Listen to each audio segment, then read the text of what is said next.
Hello and welcome to dear students. कैसे आप लोग सब। मैं रुपिंदर सचिन कड़ियोल वेलकम करता हूं हमारे और आपके यूट्यूब चैनल पर, that is chemistry Guruji foundation. So भाई हमारी सीरीज क्या बात चल रही थी, हमारी क्वेश्चन सीरीज सैंपल पेपर की। तो सैंपल पेपर की सीरीज स्टार्ट हो चुकी है भाई।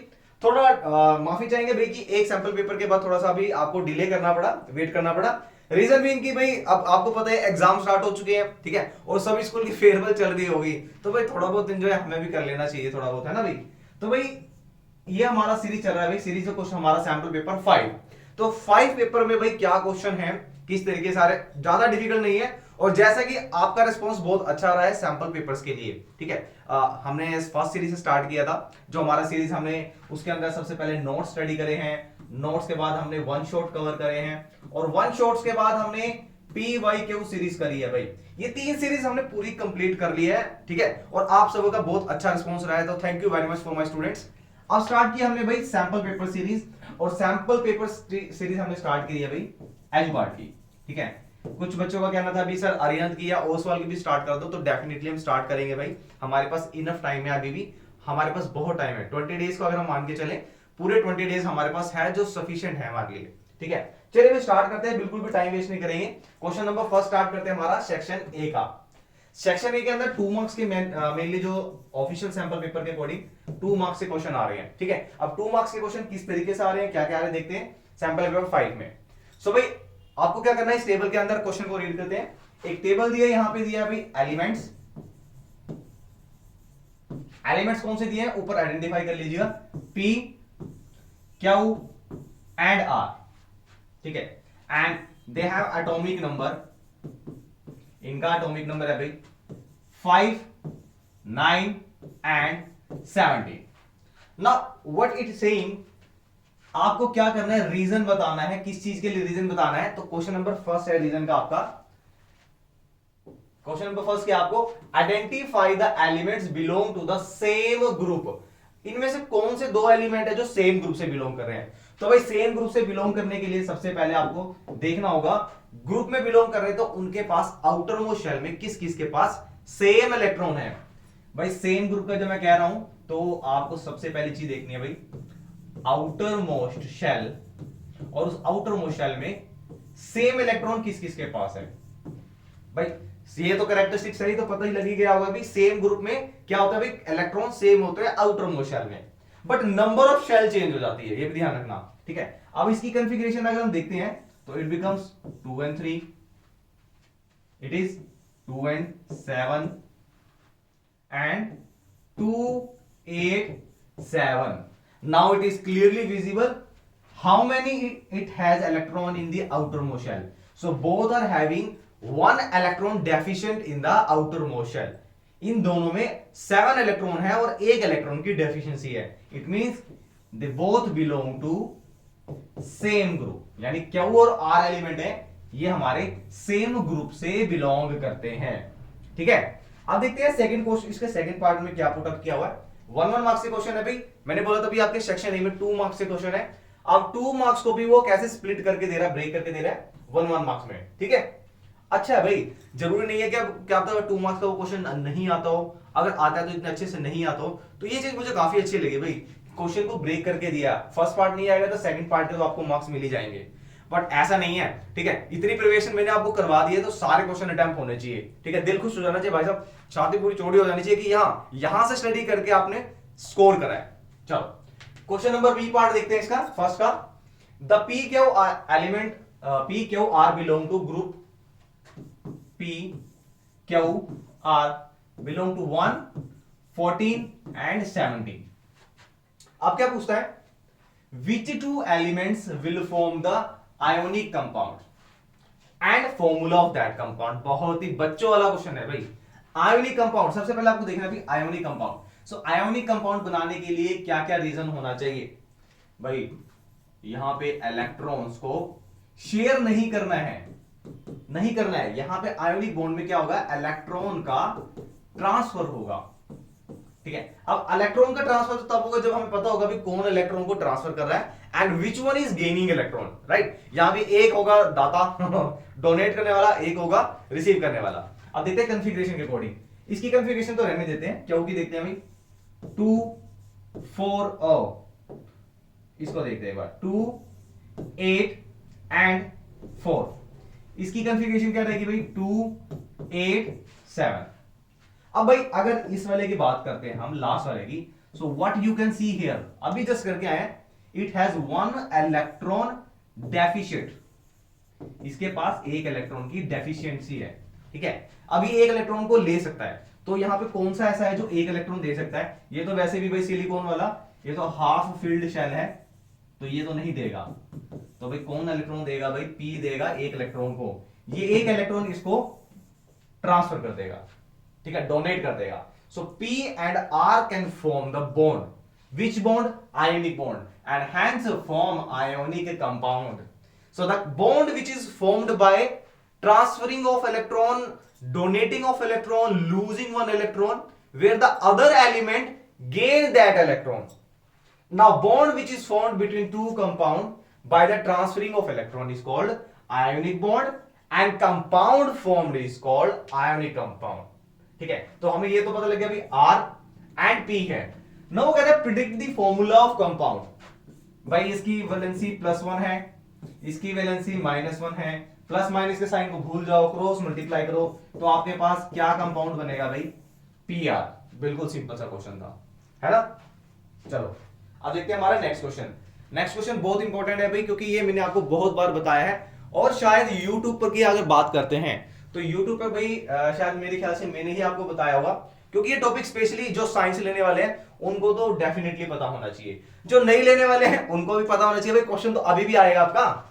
चलो कहते हैं कि मैग्नेटिक कंपास है, ठीक है, एक मैग्नेटिक कंपास है ये, और एक पॉइंट क्यू है, ये पॉइंट क्यू है आपका, ठीक है। वो कहता है कि in which plane should a straight current carrying conductor be placed so that it pass through point Q and there is no change in deflection. Repeating करो भाई, क्वेश्चन क्या कहना चाह रहे हैं भाई, ये एक प्लेन है, पेपर है, ठीक है, मैं ले लेता हूं पेपर, ये न्यूज़पेपर नहीं भाई, ओनली पेपर की बात कर रहे हैं, ठीक है। ये पेपर है और यहां पे, यहीं पे एक पॉइंट P है और यहीं पर एक कंपास नीडल है या मैग्नेटिक नीडल है। अब वो कह रहा है कि ये जो पेपर है, ठीक है, इस पेपर के पास कहीं पे एक पॉइंट Q है और यहां पे हमें current carrying straight conductor, straight conductor का मतलब है भाई कोई वायर जिसमें से करंट पास कर रहा है, ठीक है। ये पॉइंट क्या हुआ, मान लो ये रहा, मैं इसको होल्ड कर देता हूं, ठीक है।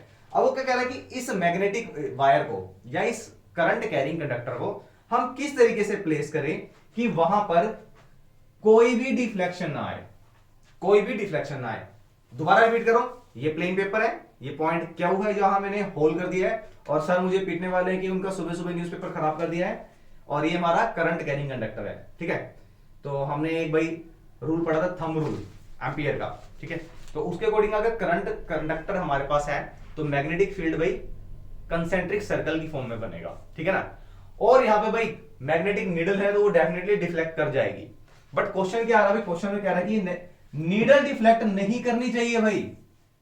तो ये कहां से पता लगेगा भाई, तो एक फॉर्मूला बताया था मैंने कि जो भी कंडक्टर, स्ट्रेट कंडक्टर है, मैग्नेटिक फील्ड में प्लेस किया गया है, तो कितना फोर्स एक्सपीरियंस करेगा वो डिपेंड करता है F is equal to magnetic field पर, करंट पर, लेंथ पर एंड एंगल। अब क्वेश्चन यहां मैग्नेटिक फील्ड पे नहीं पूछा है, करंट पे नहीं पूछा है, इस लेंथ, कंडक्टर की लेंथ कितनी है इस पे नहीं पूछा है, पूछा है अभी कैसे उसको प्लेस करें कि there will be no deflection.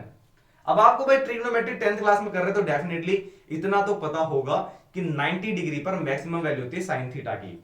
अगर हम इस थीटा को 0 कर दे, इस थीटा को 0 डिग्री कर दे, छोटा सा कर दिया 0 तो 0 कर देते हैं, ठीक है। अब 0 करने पे क्या होगा, ये फोर्स जो एक्सपीरियंस होगा वो भी 0 हो जाएगा भाई। इसका मतलब है कि मैग्नेटिक निडल ने, इस कंपास निडल ने कोई भी डिफ्लेक्शन शो नहीं किया है। कब, व्हेन एंगल इज 0 डिग्री, यानी जिस डायरेक्शन में ही करंट है उसी डायरेक्शन में ही कंपास निडल रखी हुई है। It means when we place conductor and needle parallel to each other, parallel to each other, तो इस केस में हमारी मैग्नेटिक कंपास डिफ्लेक्शन शो नहीं करेगी। If this angle is 90 degree. भाई आगे अदर केस पूछ लेते हैं, आगे इस क्वेश्चन को थोड़ा सा चेंज करके दे देता है एग्जामिनर की what is the direction of conductor, कौन सा conductor, current carrying conductor, when this compass needle show maximum deflection. So maximum deflection के लिए ये एंगल भी मैक्सिमम होना चाहिए, ठीक है। इसको 90 डिग्री कर देते हैं भाई, तो ये हमारा फोर्स मैक्सिमम एक्सपीरियंस होगा। यानी whenever this conductor placed in plane of paper perpendicularly, तो परपेंडिकुलरली में डिफ्लेक्शन मैक्सिमम रहेगा। अगर इसको हम parallel to plane of paper कर देते हैं सो नो डिफ्लेक्शन। तो ये चीज का ध्यान रखना भी इंपॉर्टेंट है।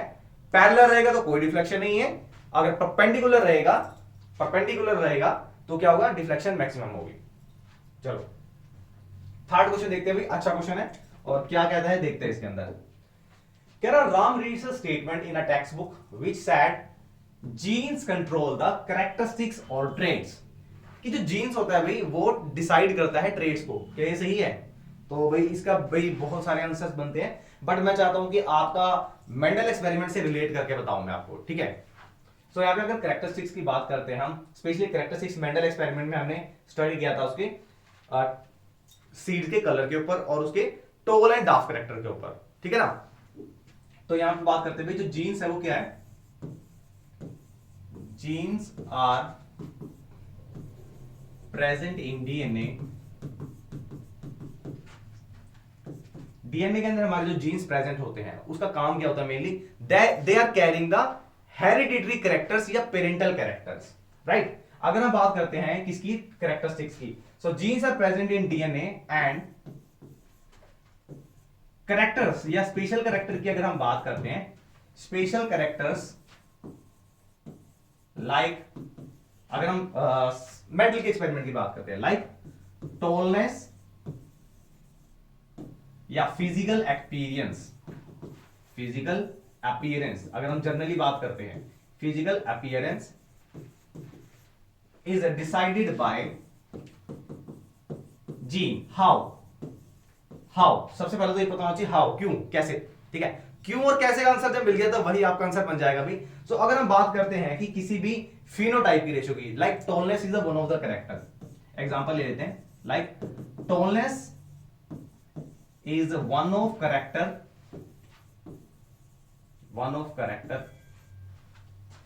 having phenotype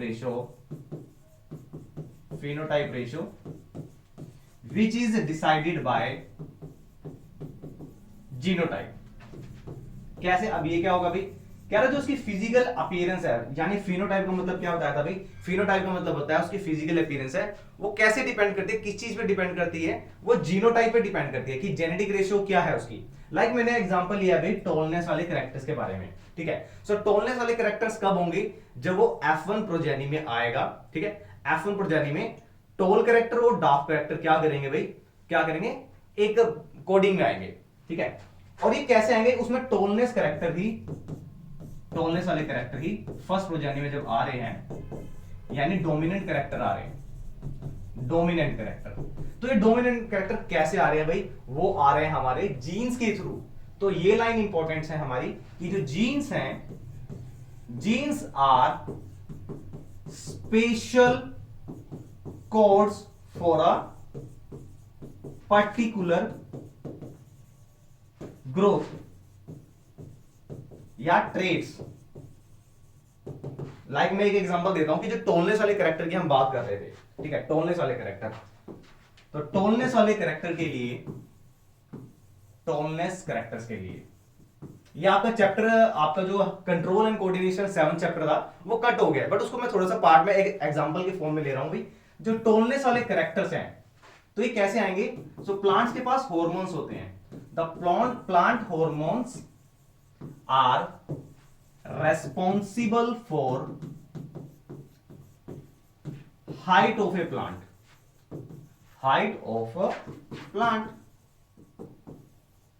जो टॉलनेस वाले कैरेक्टर्स है या हाइट है प्लांट की, वो डिपेंड करती है इसके हॉर्मोन्स पे, and these hormones are released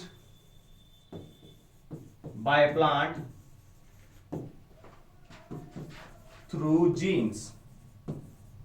यानी आप कह सकते हैं जीन्स के थ्रू ही जा रहा है, और जीन्स एक कोड है, जीन्स आर कोड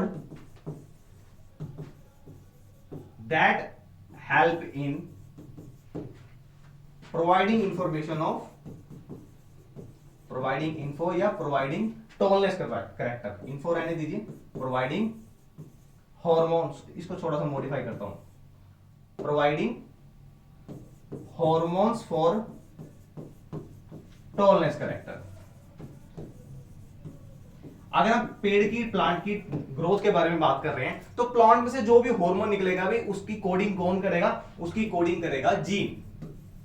सेम अगर हम दूसरा एग्जांपल लेते हैं इसके अलावा जो हम पहले बता चुके हैं कि टॉलनेस करेक्टर के साथ साथ अगर हम बात करते हैं उसकी किस चीज के बारे में बात करेंगे भाई, किस चीज के बारे में बात करेंगे भी, एक हमने बात करी है उसके टॉल करेक्टर्स में, इसमें हार्मोन डिसाइड कर रहे हैं, और दूसरे हम बात कर रहे हैं भाई उसकी ग्रोथ के साथ साथ जिसमें फेनोटाइप रेशियो है। ठीक है, तो फेनोटाइप रेशियो भी किस पे डिसाइड करती है, जेनोटाइप पे, और ये जेनेटिक रेशियो किस पे डिपेंड कर रही है भाई, जीन्स पे। यानी घुमा फिरा के हम कह सकते हैं भी कि जो जीन्स है वो कैरेक्टर्स को कैसे डिसाइड कर रही है, टॉलनेस कैरेक्टर के लिए भी जीन रिस्पॉन्सिबल है, ग्रोथ के लिए भी कौन रिस्पॉन्सिबल है, जीन्स रिस्पॉन्सिबल है, और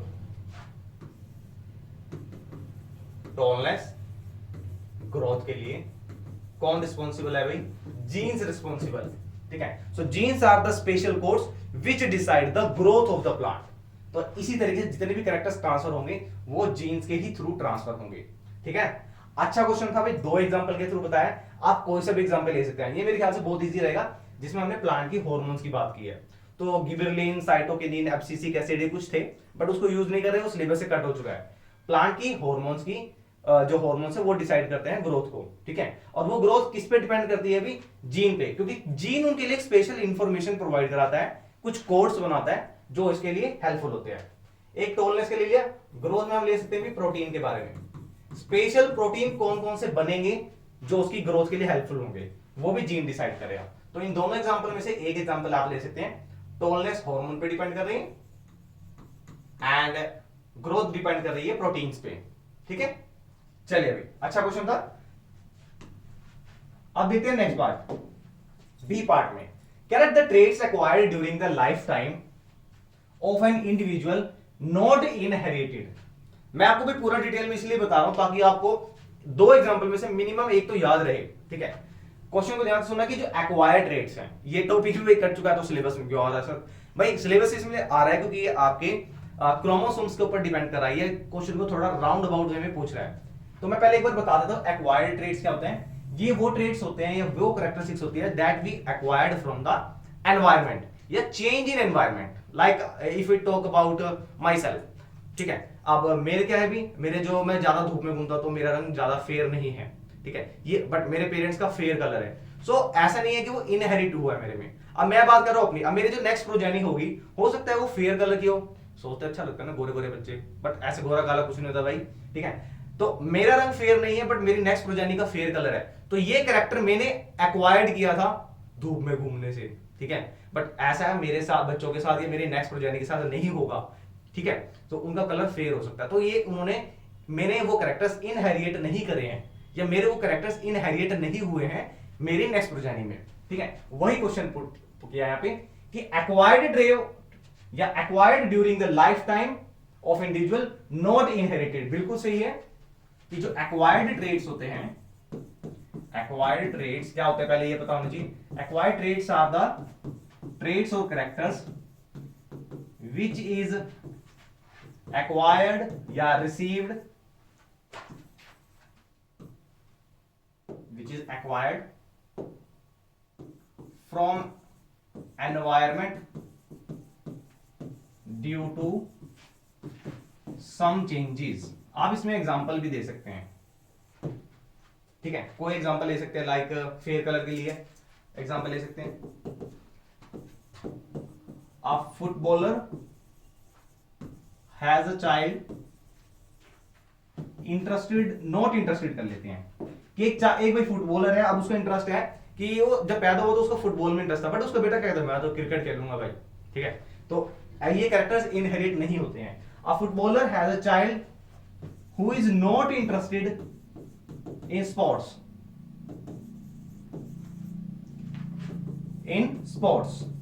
ऐसा क्यों? Because these characters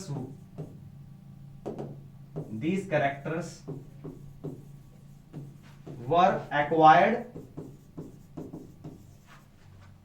that cannot be, ये इंपॉर्टेंट लाइन है भाई, that cannot be transferred during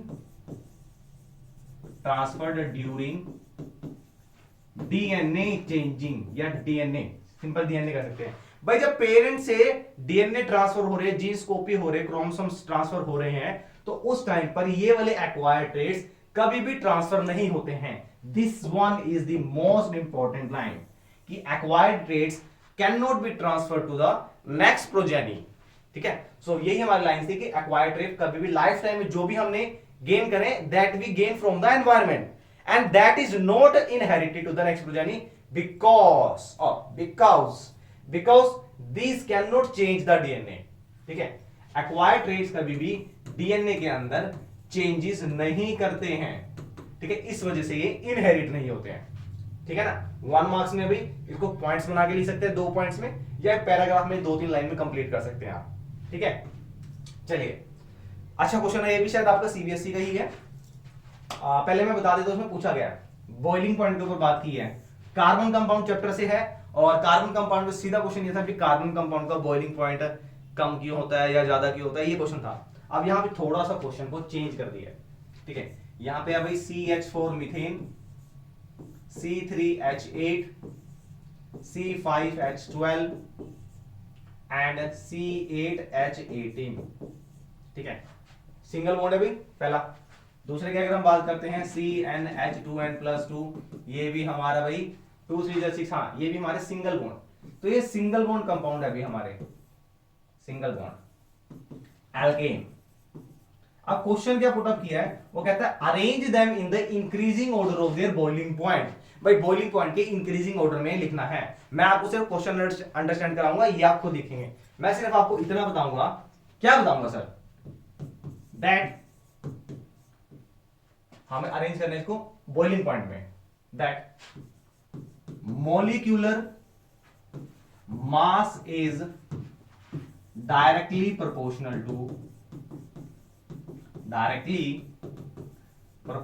to BP. अरे बीपी बॉइलिंग पॉइंट की बात कर रहा हूं मैं। ठीक है, कि जो मॉलिक्यूलर मास है वो डायरेक्टली बॉइलिंग पॉइंट पे डिपेंड करता है। हायर द मॉलिक्यूलर मास, जितना ज्यादा मॉलिक्यूलर मास होगा, higher the molecular mass, higher the boiling point due to van der Waals force. भाई वेंडर वॉल फोर्स। ठीक है, अब आपको अरेंज करना है भी जिसका मॉलिक्यूलर मास ज्यादा होगा उसका बॉइलिंग पॉइंट सबसे ज्यादा होगा। ठीक है भाई, सबसे छोटू जो दिख रहा है तो डेफिनेटली वहां से पता लगी गया होगा कि ये सबसे छोटा है, तो इसका बॉइलिंग पॉइंट सबसे कम होगा। और सबसे ज्यादा किसका होगा, जिसका मास ज्यादा है। अब मास ज्यादा कैसे पता लगेगा भाई, जितने ज्यादा कार्बन, जितने ज्यादा हाइड्रोजन, उतना ज्यादा मास। अब इसको अरेंज कर लेना भाई। ठीक है ना, एक क्वेश्चन तो कर लो भाई, पकी पकाई की चाहिए सारी की सारी। चलो अब देखते हैं क्वेश्चन, बिल्कुल बच्चों वाला पहचानना है। सिर्फ जहां गलतियां करोगे मैं बता देता हूं आपको। फंक्शनल ग्रुप पहचानना है सबसे पहले। तो फंक्शनल ग्रुप की भाई पहचान बताई थी मैंने सबसे पहले, कीटोनिक की। ठीक है, कीटोनिक के हमेशा ध्यान रखना भाई, ये होता है प्रधान साहब, इनको चाहिए एक्स्ट्रा सिक्योरिटी, इनको चाहिए एक्स्ट्रा केयर। ठीक है, अब जहां पे भी कार्बन के पास डबल बॉन्ड आ जाए और उसके साथ ऑक्सीजन लगाओ, उसके लेफ्ट में सिक्योरिटी गार्ड है भाई, राइट में सिक्योरिटी गार्ड है, तो समझ जाना भाई बिना डाउट के कीटोनिक ग्रुप है। भाई ये वाला जो कंपाउंड है आप देखो, यहां पे मीथेन लगा है, यहां पे मीथेन लगा है, दोनों तरफ एल्काइल ग्रुप लगे हुए हैं, बीच में है सी डबल बॉन्ड O। तो ये हमारा कैसा ग्रुप है भैया, ये हमारा कीटोनिक ग्रुप है।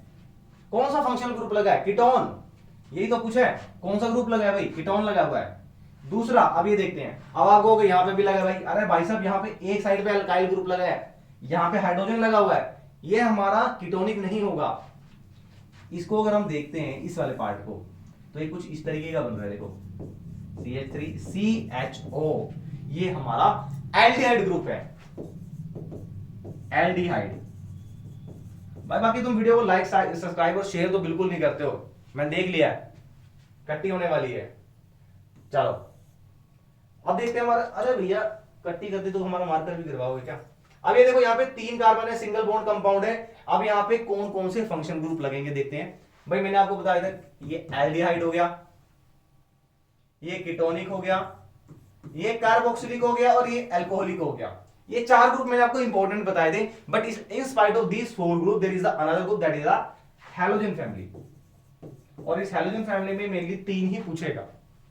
सबसे ज्यादा इंपॉर्टेंट क्लोरीन, उससे कम इंपॉर्टेंस का ब्रोमीन, और उससे कम इंपॉर्टेंस का आयोडीन। मतलब ब्रोमीन और आयोडीन पे तो कम ही पूछता है, क्लोरीन पे पूछता है। तो यहां पे क्लोरीन लगा हुआ है भाई, और इसका नाम भी बता देता हूं। कितने कार्बन है, 1 2 3, अरे 3 ही है, वो क्लोरीन है। तो 3 मतलब प्रोप, सिंगल बॉन्ड मतलब एन। यहां पे भाई 1 पे लगा है क्लोरो, तो इसका नाम हो गया 1 क्लोरो प्रोपेन। ठीक है, कौन सा ग्रुप लगा इस पे, कौन सा लगा भाई, हैलोजन। चलो और क्या पुटअप करते हैं अभी, mention the second and the fourth. ये ऑप्शन में दिया हुआ है, जितने भी रेड कलर के क्वेश्चन है इस स्लाइड में वो सारे ऑप्शन वाले हैं। सो इधर यू कैन डू दैट और this. Second and the fourth member of CH3OH। भाई जो CH3OH है ये फर्स्ट मेंबर है। ठीक है, सो एक इंपॉर्टेंट टर्म बताई थी मैंने आपको, होमोलोगस सीरीज। होमोलोगस सीरीज क्या थी भाई, कि एक सीरीज ऑफ कंपाउंड है जिसमें एक कंपाउंड अपने प्रीवियर कंपाउंड से CH2 यूनिट से डिफर होता है। मतलब कहने का तात्पर्य है, ये कंपाउंड है ये, इसके अंदर अगर हम CH2 यूनिट जोड़ दें तो इसका नेक्स्ट कंपाउंड बन जाएगा। तो रट्टा आना है भैया समझने का।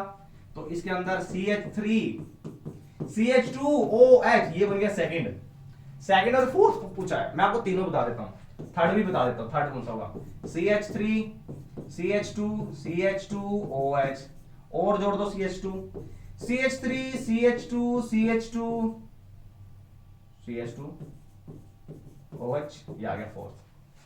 ठीक है, इसको आप कंबाइन करके भी लिख सकते हैं, जैसे इसको लिख सकते हैं आप, 2 कार्बन हो गए, 5 हाइड्रोजन हो गए, OH, ये आपका बन गया इथाइल अल्कोहल या इथेनॉल बोलते हैं जिसे आप। ठीक है, इथेनॉल। ऐसे सेम इसको राइट कर सकते हैं, ये आपका प्रोपेनॉल, ये आपका ब्यूटेनॉल।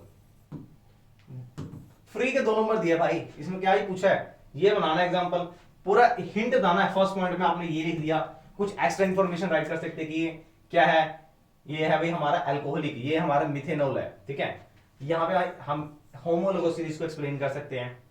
फ्री के नंबर है, फ्री के मतलब ये क्या है भाई, इसमें से 2 नंबर नहीं ले सकते आप। एग्जाम्पल दो, थोड़ा सा इसको रिलेट कर दो, एग्जामिनर खुश, गब्बर खुश हुआ। अब देखते हैं ये इंपॉर्टेंट क्वेश्चन। और ये एनवायरमेंट चैप्टर भाई, मैंने आपको कितने इतने क्वेश्चन करा दिए एनवायरमेंट के, मैं मेरे ख्याल से खुद बोर हो चुका हूं क्वेश्चन करा करा के। इतने क्वेश्चन करा दिए, इतने क्वेश्चन करा दिए, क्या कह रहे हो सर, ये कुछ ज्यादा कुछ रिलेट लग रहा है। थारा भाई इतने क्वेश्चन करा देगा, इतने क्वेश्चन करा देगा कि पेपर में सारे आंसर करना, क्वेश्चन नहीं करना भाई, आंसर कर देना। एक बच्चे से पूछा मैंने भाई कैसे करके आया पेपर, सर सारे क्वेश्चन कर दिए। मैं भाई आंसर भी करके आने थे, कहता ये तो सोचा ही नहीं सर मैंने, अब दोबारा करनी पड़ेगी क्या ऐसा मत करना। तो अब आपको क्या दिया भाई क्वेश्चन में, आपको ये टेबल दी हुई है भाई, वो कह रहा है कि describe how energy flow through this trophic level take place. ठीक है, सबसे पहले क्या हमारा, ये हमारे हैं सन भाई साहब, बहुत गर्मी है भाई आज, एसी चला लेते हैं।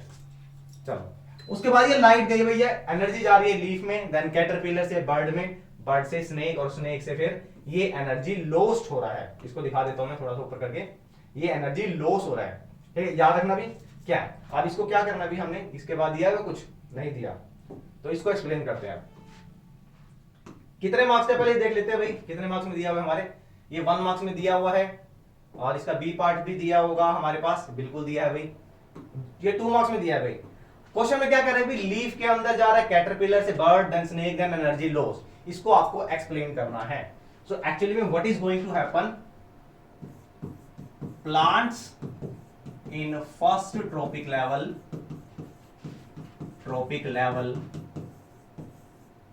that is producer, ये प्रोड्यूसर क्या करते हैं भाई, प्रोड्यूसर obtained solar energy, कितने परसेंट लेते हैं सोलर एनर्जी, 1%। जितनी भी एनर्जी सन पे आती है उसका 1% रिसीव करते हैं, 1% of solar energy and use it in carrying out photosynthesis, right? ये बात सही है बिल्कुल भाई, carrying out photosynthesis. During photosynthesis, भाई इतना ज्यादा लिखने की वजह से नहीं है, इसको थोड़ा मेन पॉइंट पे लेके आते हैं हम इसे, ठीक है? फोटोसिंथेसिस में बनता क्या है भाई? स्टार्च बनता है, फूड बनता है, ठीक है? So the food stored in plant, the food stored in plant is consumed by herbivores कह लो या consumers कह लो, herbivores, and only 10% of energy is transferred to किसको? हमारा क्या दिया हुआ था डायग्राम में भाई? कैटरपिलर,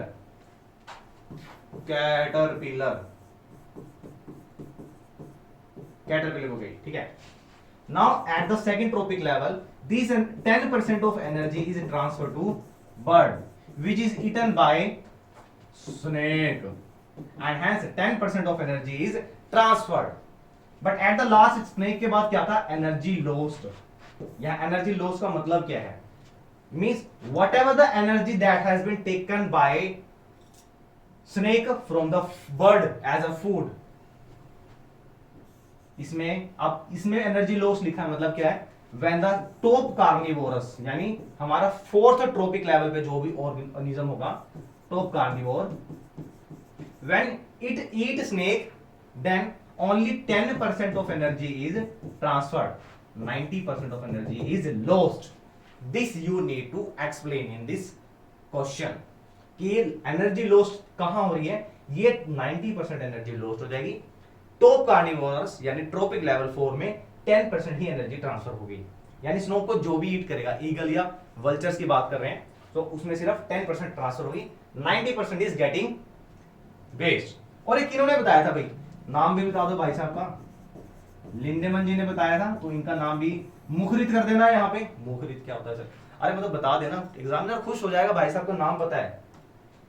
चलो भाई, पी क्यू आर, एक रह गया हमारे भाई साहब एस, इसको थोड़ा ऊपर कर देते हैं क्वेश्चन को। चलिए ऊपर ऊपर ऊपर, चल ऊपर तो देखो ऊपर। The figure shown below the represent the energy flow in the biosphere. Okay, refer to the diagram.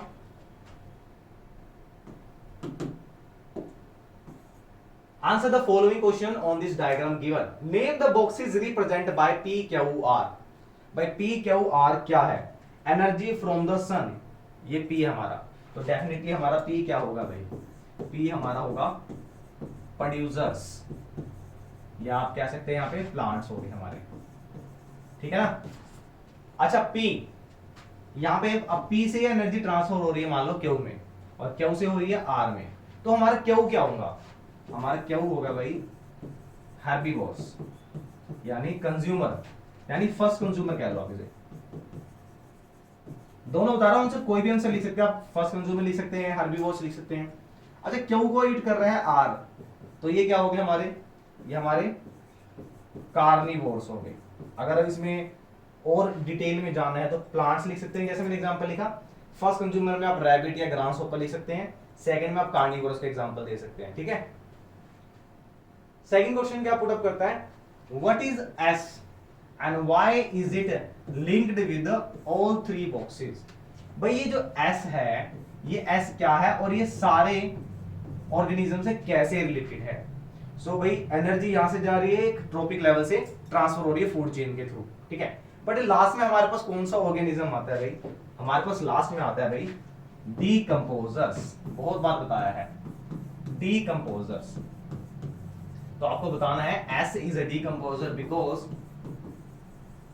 if any organism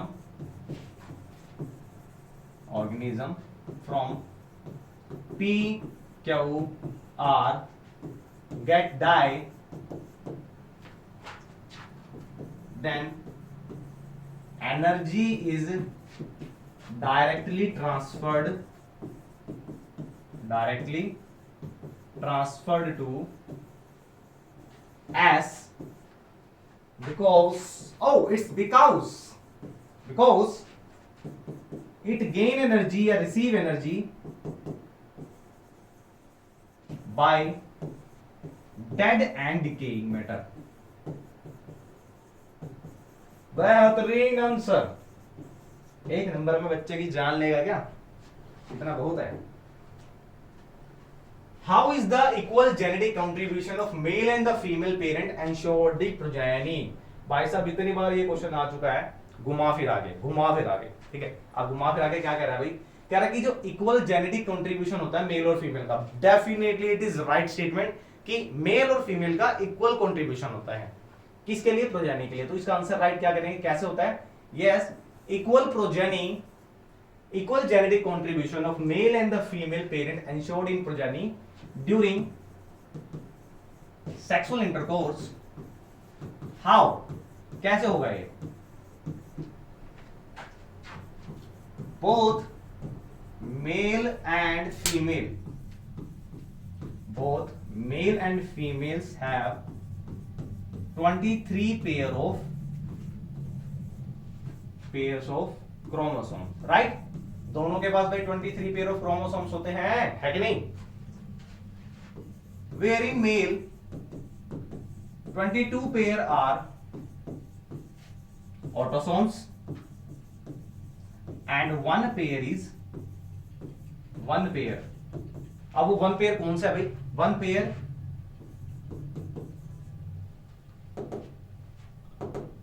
pair of chromosomes is sex chromosomes, और वो वन पेयर कौन सा है भाई मेल का, chromosomes XY। These XY chromosomes decide the child birth, कि किस type का बर्थ, टाइप का क्या होता है भाई, टाइप का मतलब भाई इधर बॉय और गर्ल। सो इसमें क्या होता है भाई, क्रोमोसोम्स होते हैं 23, in which 22 are autosomes and one is sex chromosomes. That sex chromosomes decide the sex of a child। That sex chromosomes decide sex of a child।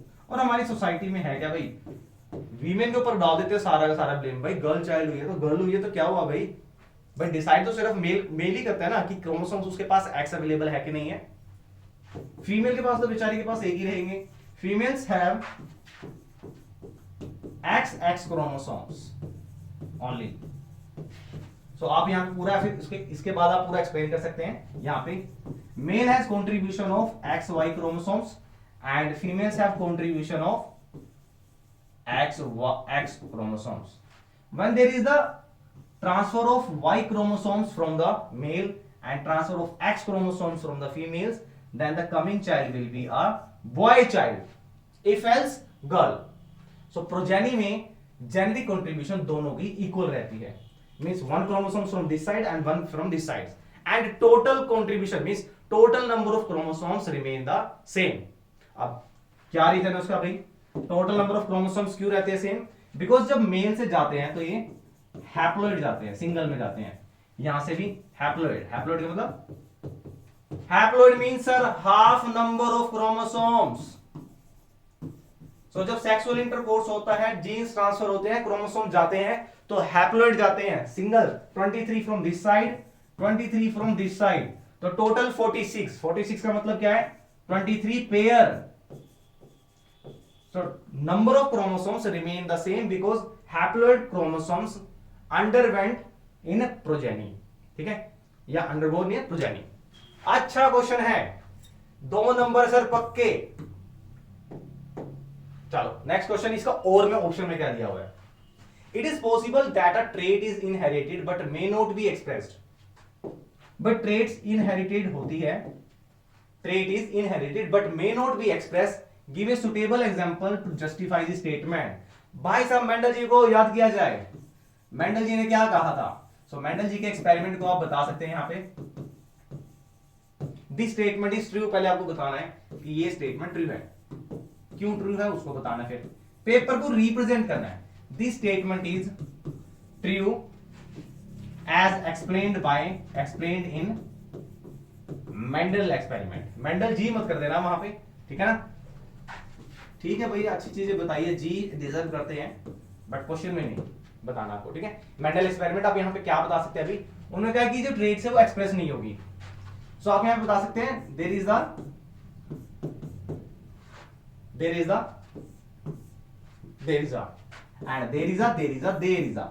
ठीक है, ये चीज पूरा बतानी है, ठीक है। There is the fusion of tall characters and the dark character and during the F1 progeny there is only the dominant character, that is the toll character.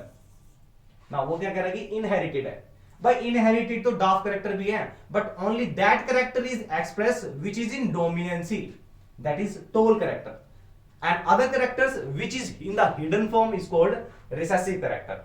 वो कह रहा है कि ये जो इनहेरिटेड कैरेक्टर्स हैं, ये भी इनहेरिट, ये भी था भाई, ये भी है, दोनों इनहेरिट हुए हैं, बट एक्सप्रेस क्यों नहीं हो पा रहा, just because of one factor, that is recessive characters. recessive characters वो characters होते हैं which cannot be expressed during the F1 progeny, यानी फीलियर जनरेशन में जो characters express नहीं हो पाते हैं तो उनकी वजह से वो characters hidden form में चले जाते हैं, ठीक है। तो that is a trait which is inherited but may not be expressed. give a suitable example, तो example आपने दे दिया, इसको पूरा explain करना है आपको बस, ठीक है। अब इसको थोड़ा सा और एडवांस करना है, तो आप यहां बता सकते हैं कि during the F2 generation when it undergoes self pollination then it produce tall characters and dark characters. Now these dark characters appeared in the second progenies F2 generation but that was not present in the Filian 1 generation, so these were inherited but would not expressed। तो इसको आप explain कर सकते हैं थोड़ा, अगर आपको marks ज्यादा करना है या आपके पास टाइम ज्यादा है 2 मार्क्स के अकॉर्डिंग, ठीक है, बट एग्जांपल जरूर देना आपको। चलो अब देखते हैं इंपॉर्टेंट क्वेश्चन क्या है, why are the most carbon compounds are poor conductor, NCERT exemplar question paper official, भाई सब में पूछता है कि जो कार्बन कंपाउंड्स हैं वो पुअर कंडक्टर क्यों हैं, तो रीजन उसको पूरा देना है कि जो कार्बन कंपाउंड्स हैं, carbon compounds are poor conductor of electricity just because it form covalent bond, right, ये हमारी कोवलेंट बॉन्ड बनाता है, covalent bond by mutual sharing, भाई शेयरिंग की वजह से बना ये म्यूचुअल शेयरिंग ऑफ इलेक्ट्रॉन। अब शेयरिंग हुई इलेक्ट्रॉन की, मतलब हाफ इधर है हाफ इधर है, ये ऐसे बन गया, ठीक है। अब शेयरिंग हो गई तो इसके पास कोई भी फ्री इलेक्ट्रॉन्स नहीं है, hence no free electron is present in compound,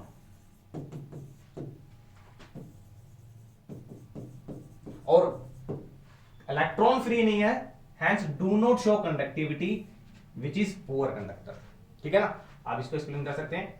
B part में क्या पुट अप किया भाई, right the name and the structure of saturated compound, saturated का मतलब है सिंगल बॉन्ड के, तो सैचुरेटेड बताना भी एक तो आपको, of carbon atom arrange in a ring, ring में है जो, the number of single bonds भी बतानी है, तो हाजिर किया जाता है भाई रिंग का कंपाउंड, कितने कार्बन होने चाहिए, 6 कार्बन के। चलो देखते हैं भाई, तो 6 कार्बन का भाई 6 का भी बता देता हूं, 4 का भी बता देता हूं, 5 का भी बता देता हूं, ठीक है।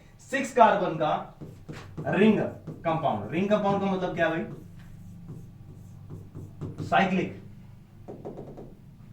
ठीक, साइक्लिक कंपाउंड बनाना है आपको। तो भाई ये सिंगल एक ही क्वेश्चन है और एक ही आंसर है इसका, और आंसर है भाई साइक्लोहेक्सेन। हेक्सेन का मतलब होता है 6। पहले मैं आपका स्ट्रक्चर बता देता हूं, ये कुछ इस तरीके का बनेगा, ठीक है, ये बनेगा कुछ इस तरीके का। अब जहां पर भी ये ज्वाइनिंग पॉइंट है, यानी 2 बॉन्ड बन रही है, यहां पे आपका एक कार्बन प्रेजेंट है यहां पर। अब इसको मैं थोड़ा सा ओपन स्ट्रक्चर बना देता हूं भाई। ओपन स्ट्रक्चर कैसे बनेगा इसका, ये कार्बन है, ठीक है, ये कार्बन है, ये कार्बन है भाई, कितने हो गए 5, और ये कार्बन है, ठीक है। अब यहां पे कितने हाइड्रोजन और कितनी बॉन्ड बन रही है ये बताना है। कार्बन टेट्रावेलेंसी को फॉलो करता है, तो इसके अकॉर्डिंग 4 बॉन्ड होने चाहिए। तो ये जो कार्बन 1 है, इट हैज ऑलरेडी 2 बॉन्ड, तो कितने हाइड्रोजन इसके होंगे? 2 और सेम है, इसके भी 2 होंगे। It also have same 2 hydrogen. अरे भाई टेट्रावेलेंसी फॉलो करेगा तो 2 ही बॉन्ड बचती है ना इसके पास, ये हो गया। अब वो कहता है भी कितनी बॉन्ड है, चलो ये कितनी बॉन्ड बन चुकी है भाई, देखो 1 2 3 4 5 6 बॉन्ड तो बन गई कार्बन कार्बन की। अच्छा अब ये हाइड्रोजन की भी है, तो 1 2 3 4 5 6 7 8 9 10 11 12, तो 12 बॉन्ड्स हैं हाइड्रोजन की, तो कितने हो गए टोटल? 18 बॉन्ड्स। और यही तो पुटअप किया हुआ है। कितना अच्छा और सिंपल क्वेश्चन है भाई, इससे इजी क्वेश्चन क्या पुटअप करेगा एग्जामिनर। चलो आप सेक्शन बी देखते हैं भाई, सेक्शन बी में से किस तरीके के क्वेश्चन आ रहे हैं। बहुत ही बच्चों वाला बेहतरीन। कहता है harmful chemical enter into the food chain comprising snake peacock mice plants. Which of these organism likely to have the maximum concentration of chemicals? 1 marks में है, बट मैं आपको 2 मार्क्स के अकॉर्डिंग बता रहा हूं, ठीक है? 1 मार्क्स के अकॉर्डिंग बना देता हूं। तो आपको सबसे पहले बताना है कि मैक्सिमम कंसंट्रेशन क्या है। सो मैक्सिमम कंसंट्रेशन का मतलब बायोलॉजिकल मैग्निफिकेशन। तो आप डायरेक्टली यहां से कर सकते हैं, maximum concentration of chemical will be present in organism at a higher trophic level। किसके थ्रू आया है अभी? विच इज कॉल्ड, क्या बोलते हैं इसे? इसको कभी बायोलॉजिकल भी बोल देते हैं, कभी इसे बायोमैग्निफिकेशन बोल देते हैं। सो बायोमैग्निफिकेशन। तो क्वेश्चन के अकॉर्डिंग किसके अंदर भाई ज्यादा होगा? प्लांट्स है, प्लांट्स को कौन ईट करेगा? माइस, ठीक है? माइस को कौन ईट कर लेगा भाई? स्नेक को कौन ईट करेगा? Peacock. So according to question,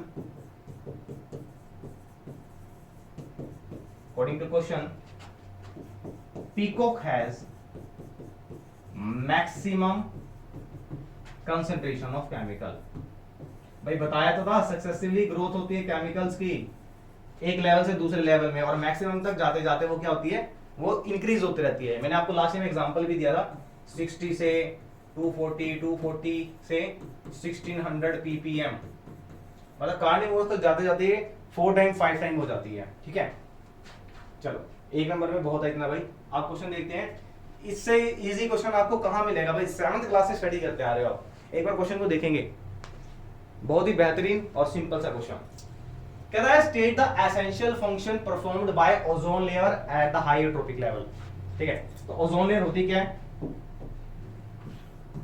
ozone is a protective layer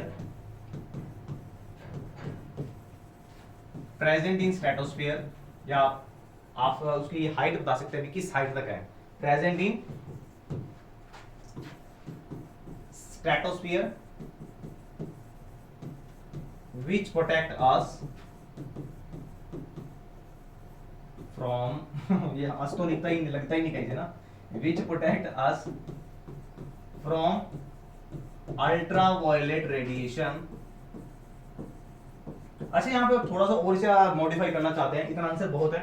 ultraviolet radiation के साइड इफेक्ट लिख सकते हैं, ultraviolet radiation that cause drastic effect on human life, effect like skin cancer बता दिया था उसमें मैंने, कैटरेक्ट बताया था, एम्ब्रियोनिक डिसीज बताया था, इम्यून सिस्टम वीक हो जाता है, ठीक है? Cancer, I defect in humans या ऑर्गेनिजम्स की बात करते हैं, ठीक है? 1 नंबर में यार आई थिंक मेरे अकॉर्डिंग इतना बहुत है। और ये तो मतलब इस लाइन को जो ब्लैक वाला लिखा है ना, इसको आप ऐड कर सकते हैं एक्स्ट्रा में, बहुत ज्यादा अच्छा रिप्रेजेंट हो जाएगा।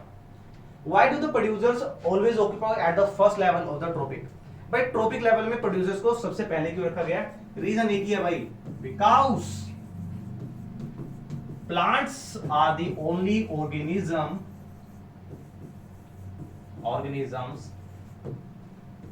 दैट हैव कैपेबिलिटीज, किस चीज की कैपेबिलिटी है जो हमारे अंदर नहीं है भाई। सर हमारे अंदर तो बहुत कैपेबिलिटी है, मेरी मम्मी तो कहती है भाई, लेकिन आपकी मम्मी ये तो नहीं कहती कि आप प्रोड्यूसर हो, आप खाना बनाते हो सनलाइट हो जादू की तरह, तो ऐसे तो नहीं कर सकते ना आप। तो वो कैपेबिलिटी सिर्फ हमारे प्रोड्यूसर्स के पास है, प्लांट्स के पास। Plants are the only organism that have capability to form food by using sunlight, using sunlight या solar light with the help of process. कौन सा प्रोसेस है वो आप बता देना। With the help of photosynthesis, इसको पूरा आप लिख सकते हैं, ठीक है। एक नंबर में भाई क्या बच्चे की जान लेगा क्या। चलो अब चलते हैं और में क्या पुटअप किया हुआ है question. Suggest the one word for the each of the following statement and elaborate them. Elaborate में मतलब आपको भाई उसको एक्सप्लेन करना है। कह रहा था physical and biological world where we live, chapter का सबसे पहला टर्म। तो भाई हम कहां रहते हैं जहां पे बायोलॉजिकल और फिजिकल वर्ड है, इट इज इकोसिस्टम। अब इसको एलोबरेट करने की तो नीड नहीं है भाई, ये हमारा स्ट्रक्चरल और फंक्शनल यूनिट है। किसका, बायोस्फीयर का, फंक्शनल यूनिट ऑफ बायोस्फीयर,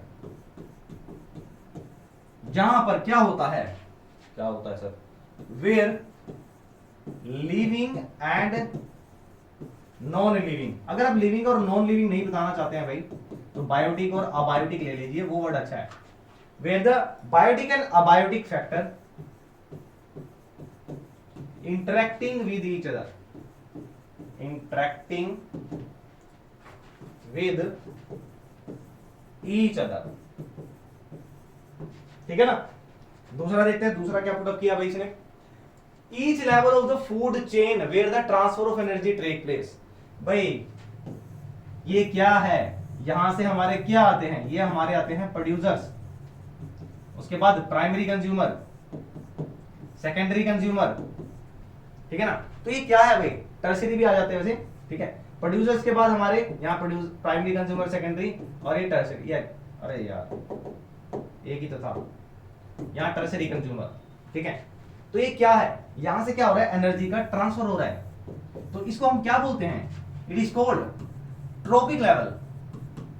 अब ट्रॉपिक लेवल को आप एक्सप्लेन कर सकते हैं कि नहीं कर सकते हैं। It is the successfully flow of energy from one level to another level in a food chain.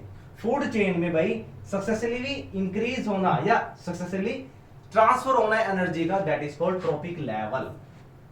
छोटा क्वेश्चन बच्चों वाला, इतना इजी क्वेश्चन भाई 3 नंबर में पूछ रहे भाई साहब, मैं तो 3 में से 4 ले लूं। 1 नंबर में पूछा हुआ ये भी, organism which depends on producers either directly और इनडायरेक्टली।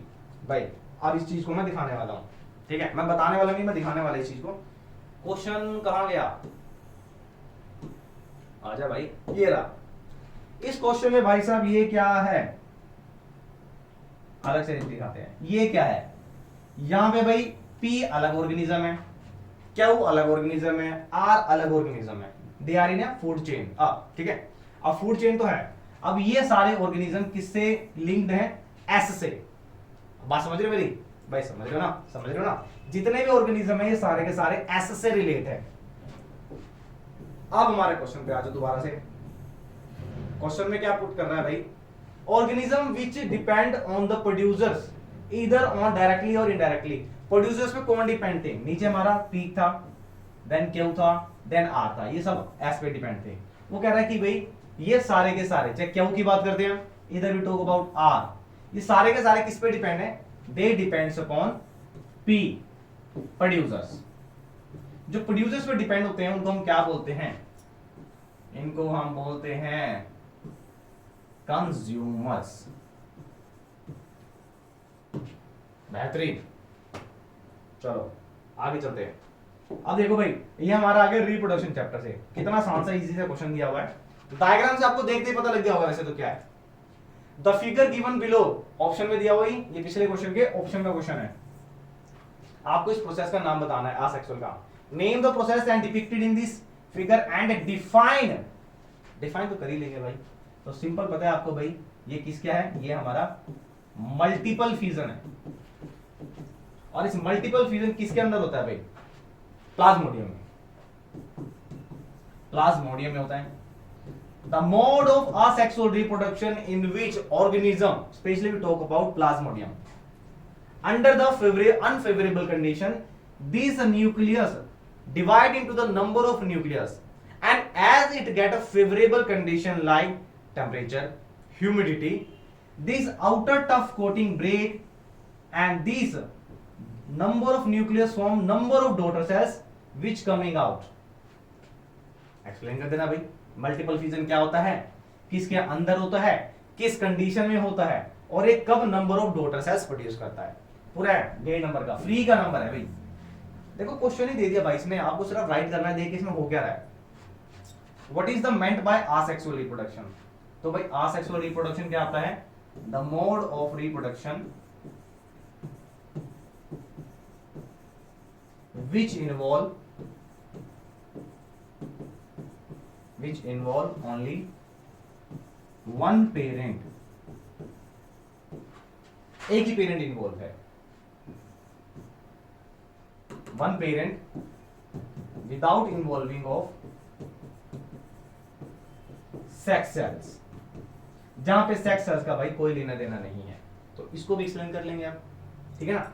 1.5 में पूरा दिया हुआ भाई, जितने मार्क्स का पुट अप किया हुआ है तो वहां पे आप उतने मार्क्स का बताइए। तो जैसे उन्होंने पुट अप किया कि व्हाट इज आसेक्सुअल रिप्रोडक्शन, तो यहाँ पे आप हेडिंग दे सकते हैं आसेक्सुअल रिप्रोडक्शन क्या होता है, फिर आसेक्सुअल की डेफिनेशन। और नाउ अब डे नंबर में पूछा है तो भाई एक एग्जांपल तो बनता ही है, हमारे हिसाब से बनता है कि नहीं।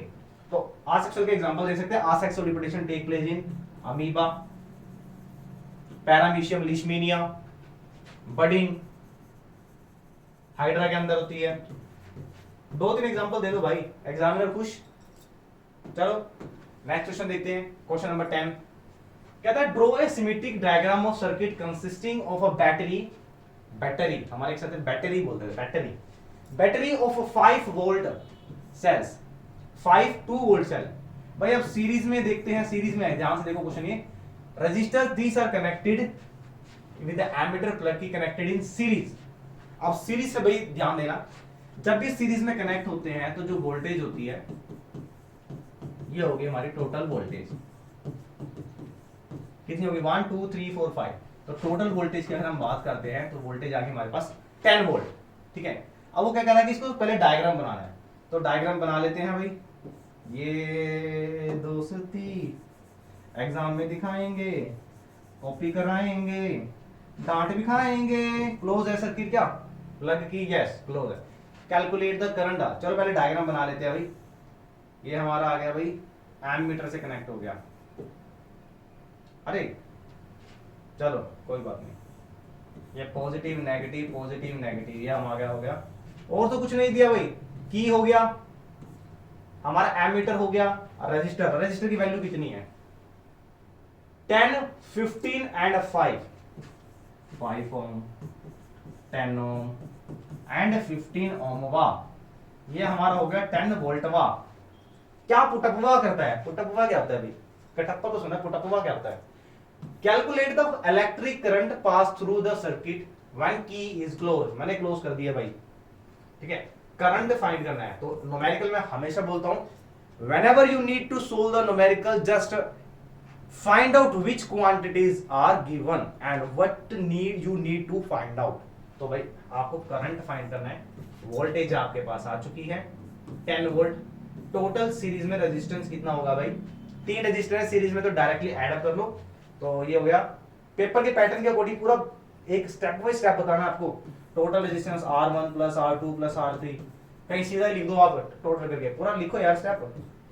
5 प्लस 10 प्लस 15 ऐड मत कर जाना, ठीक है, इतना तो आता है यार मैथ मुझे।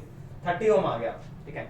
ये आ गया हमारे पास R या RS, ये आ गया V, I फाइंड करना है। तो according to Ohm's law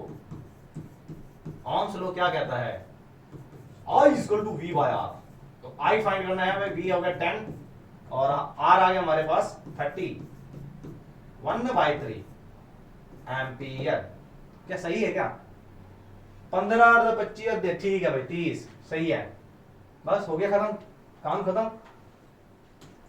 1/3 ampere, और लास्ट में आपने लिखना है एम्पियर, नहीं तो स्टेप वाइज मार्किंग में हाफ मार्क्स कट होने के चांसेस रहेंगे भैया। चलो mention the two special feature of the material that used N an element for the electric iron. बहुत बार बताया, पिछले चैप्टर पेपर में बताया, पीवाई के उसमें बताया भाई, नोट्स में बता दिया है भाई। ऐसे कौन से फीचर है जो इलेक्ट्रिक आयरन में रहेंगे, या इलेक्ट्रिक आयरन को यूज क्या करते हैं। सबसे पहले तो ये सोचो भाई, इलेक्ट्रिक आयरन है जो, electric iron heating effect produce करती है। तो हीटिंग इफेक्ट होने के लिए दो चीजें मैटर करती है। सबसे पहले हाई रेजिस्टिविटी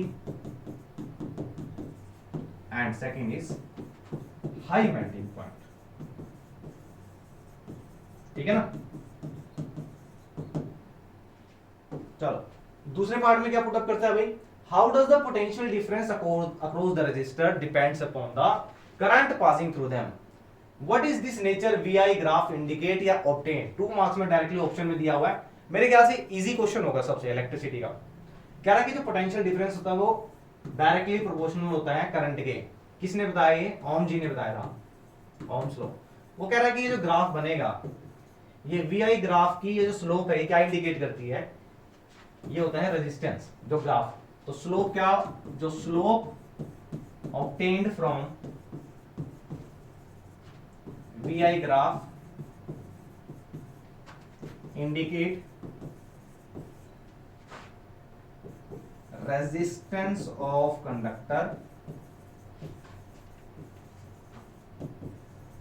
अच्छा ये भी डिपेंड करता है कि स्ट्रेट लाइन है कि नहीं है। तो ओमिक कंडक्टर के लिए हमेशा ही स्ट्रेट लाइन है, तो आपको यहां पूरा लिखना है slope obtain from the VI graph for ohmic conductor indicate resistance of a conductor, और कांस्टेंट रेजिस्टेंस भी कह सकते हैं इसे, constant resistance of a conductor. आप यहां पे ओम्स लॉ को एक्सप्लेन जरूर करना भाई, मैं बता नहीं रहा ओम्स लॉ, बाकी मैंने बता दिया। Potential difference directly proportional to current, और रेजिस्टेंस ये प्रोपोर्शनल को हटाएंगे तो आर आ जाएगा, और आर को लिखना है यहाँ पे कि आर क्या है, R is a constant of proportionality called resistance.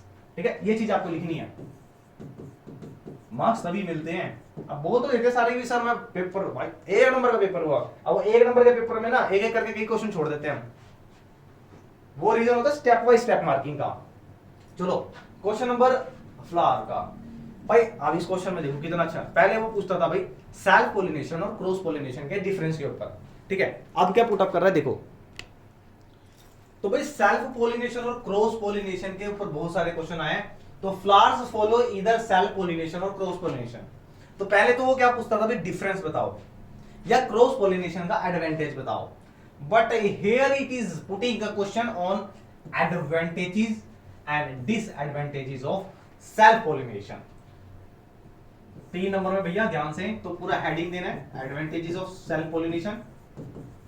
तो सबसे पहला भाई सेल्फ पोलिनेशन में हमें किसी भी एजेंट की रिक्वायरमेंट नहीं होती है। ठीक है, फर्स्ट लाइन आपको ये राइट करना है। सो नो एजेंट इज या are required to carry out pollination, carry out pollination. Very good. दूसरा, सेम रेसिस और you can say same species can be maintained,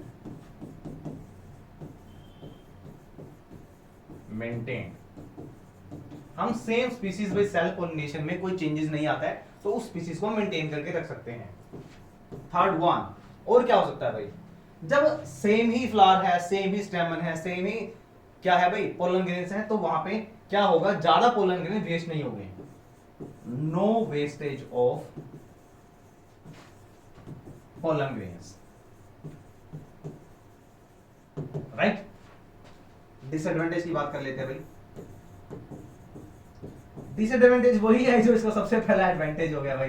कैसे सर, भाई यहाँ पे किसी एजेंट की रिक्वायरमेंट नहीं है, यानी एक पोलन ग्रेन्स किसी दूसरे फ्लावर्स में नहीं जाएगा। दूसरे फ्लावर्स में नहीं जाएगा का मतलब क्या है कि उसके अंदर कोई नए चेंजेस नहीं आएंगे, चेंजेस का मतलब वेरिएशन। तो डिसएडवांटेज पहला यही है, there will be no variation in flowers. ठीक है, डिसएडवांटेज पहला रहा ये। अच्छा, सेम रेसिस चल रही है, मतलब उसके अंदर भाई लाइक एक प्लांट्स की अगर हम बात कर रहे हैं, it do not have capability of adapting itself according to environment. मतलब एनवायरनमेंट चेंज हो रहा है, लाइक उस प्लांट को हम किसी राजस्थान में लेके जाते हैं या किसी हिली एरियाज पे लेके जाते हैं, तो वो अपने आप को अडेप्ट नहीं कर पाएगा, ठीक है ना। तो या वो किसी प्लांट एक पर्टिकुलर डिसीज के लिए रेजिस्टेंट नहीं हो पाएगा अगर हम वो सेल्फ पॉलिनेशन में रखते हैं, क्योंकि वही कैरेक्टरिस्टिक्स है, वही चलती जा रही है, उसके अंदर कोई चेंज नहीं आ रहा है। तो पहला पॉइंट रहेगा there will be the no variation. अब वेरिएशन ये means no new species can be produce, कोई नई स्पीसीज नहीं बनेगी। थर्ड वन, अभी मैंने आपको बताया कि उसकी एडेप्टेबिलिटी अकॉर्डिंग टू एनवायरमेंट या डिसीज रेजिस्टेंस क्वालिटीज नहीं इंप्रूव होगी। So there is transfer of defects and disease. जो प्लांट के अंदर डिसीज और डिफेक्ट होंगे वो ही पेरेंटल ट्रांसफर हो जाएंगे नेक्स्ट फ्लावर्स में, ठीक है। ये इसका डिसएडवांटेज है, मतलब तीन तीन पॉइंट यार बहुत है। 1 मार्क्स एंड हाफ इसमें आ जाएगा एडवांटेज में, 1 मार्क्स एंड हाफ इसमें आ जाएगा, ठीक है। चलते हैं नेक्स्ट क्वेश्चन पे, 12th क्वेश्चन। भाई 15 क्वेश्चन है, 12th क्वेश्चन हम कर चुके हैं और 1 आवर हमारा हो चुका ना भाई। Why does a current carrying conductor experience a force when it is placed in magnetic field? बहुत अच्छा क्वेश्चन है, एक्चुअली क्वेश्चन के अंदर ही आंसर है, देखो ध्यान से। कह रहा है कि जो भी कोई करंट कैरिंग कंडक्टर है वो फोर्स एक्सपीरियंस क्यों करता है जब उसे हम मैग्नेटिक फील्ड में रखते हैं। तो बिल्कुल सिंपल सा रीजन है भाई कि जब when a current carrying conductor, चलो इसको छोड़ो, पहले हम बात करते हैं करंट कैरिंग कंडक्टर के बारे में। करंट कैरिंग कंडक्टर क्या होता है, ये आपको आंसर में राइट करना, एक जनरल इंफॉर्मेशन है। करंट कैरिंग कंडक्टर क्या होता है, करंट कैरिंग कंडक्टर। अब करंट कैरिंग कंडक्टर में मैंने आपको बहुत सारी चीजें बताए थे। Current carrying straight conductor, current carrying circular coil, current carrying solenoid. ये तीन चीजें मैंने आपको बताई थी, ठीक है। सोलेनॉइड क्या होता है, लूप क्या होता है, कॉइल, और स्ट्रेट कंडक्टर क्या। It is nothing, it is a copper wire. इसमें कॉपर वायर स्ट्रेट चेन में है, इसमें कॉपर वायर क्या है भाई रिंग्स की फॉर्म में है, और इसमें हेलिकल फॉर्म में है। ये हो गया हमारे करंट कैरिंग कंडक्टर। सो जब किसी कंडक्टर में से भाई करंट पास किया जाता है तो क्या होता है, सबसे पहले सोचो, जब किसी कंडक्टर में से करंट पास किया जाता है इट गेट मैग्नेटाइज। अब जब वो मैग्नेटाइज हो चुकी है तो क्या होगा, उसके पास अगर कोई और मैग्नेट लेके आता तो definitely there will be the attraction between them, ठीक है। अब यही हमारा आंसर है।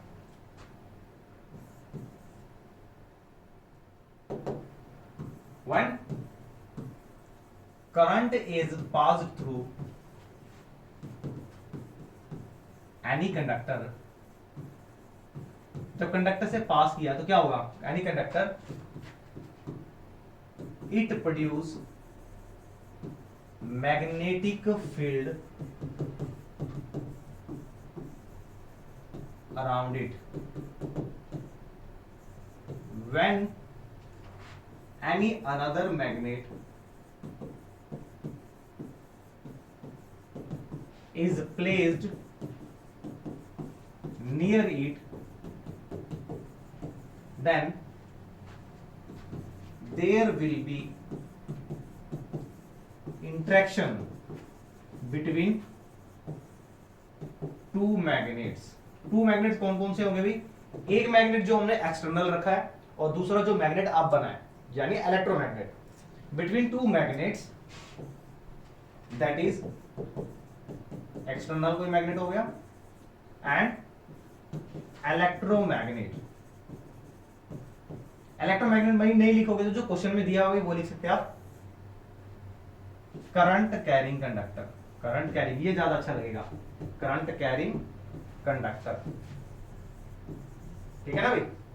बेहतरीन क्वेश्चन भाई, 1 मार्क्स एंड हाफ में बहुत है बट कंसेप्ट अच्छा होना चाहिए इसमें, ठीक है। A circuit has a line of 5 ampere, भाई यानी टोटल करंट जा रहा है 5 एम्पियर। कह रहा how many lamps of rating 40 volt and 220 volt can be simultaneously glow at the same line. क्या कह रहा है भाई, कह रहा भाई एक लैंप है जिसकी पावर है 40 वोल्ट, वोल्टेज दी रही है उसको भाई 220 वोल्ट, यानी घर की सप्लाई चल रही है हमारी, ठीक है। ये एक मान लीजिए 40 वोल्ट का एक ट्यूब है भाई, ठीक है, उसको हमने घर की सप्लाई से कर दिया।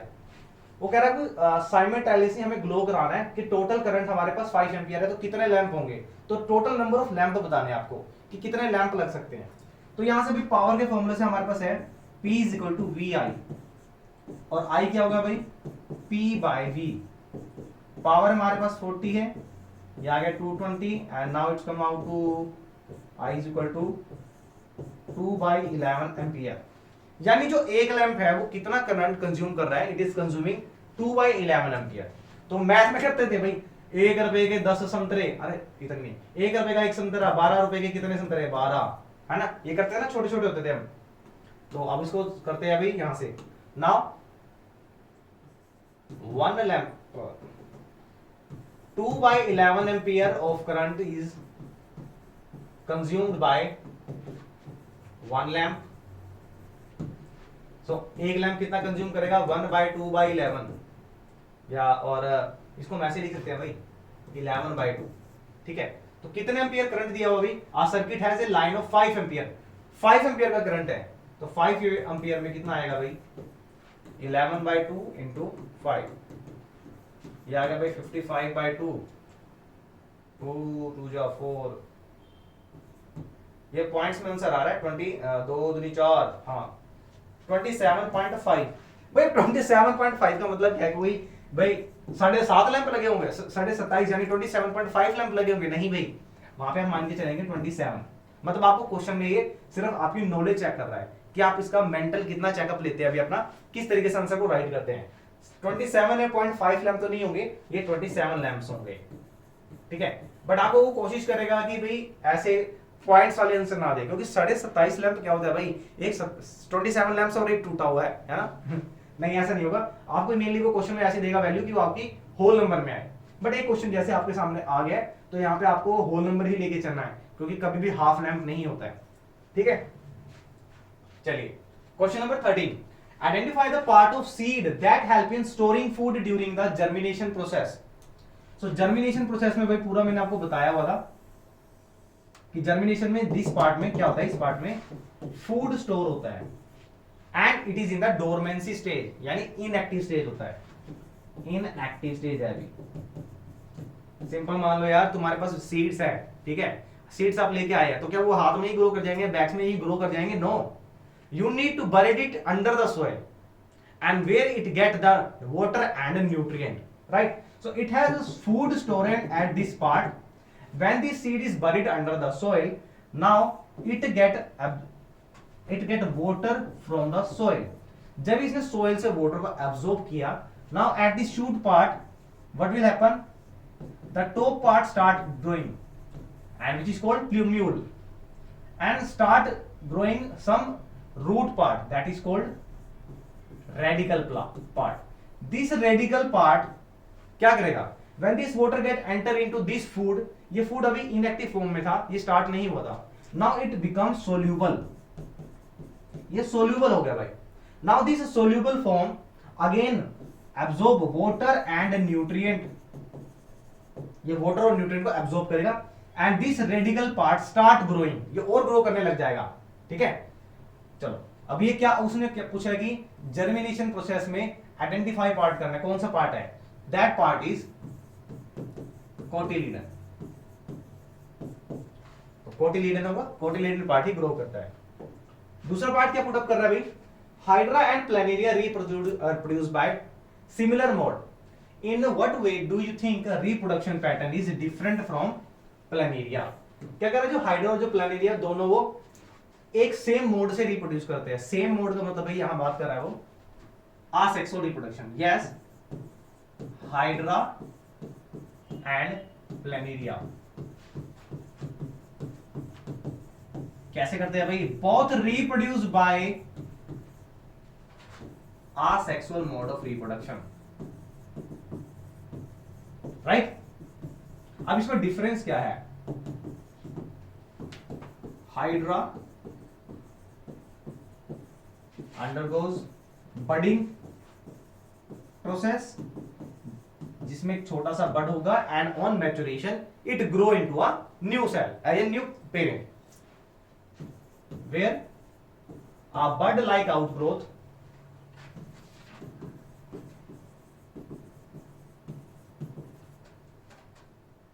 grow and mature, which detach to form new daughter cell, new cell या new daughter cell.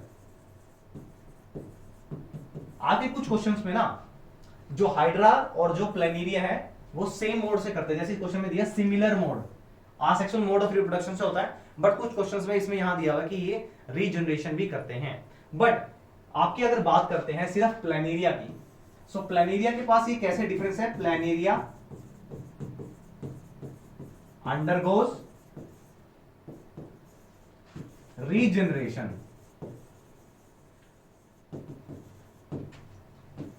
which have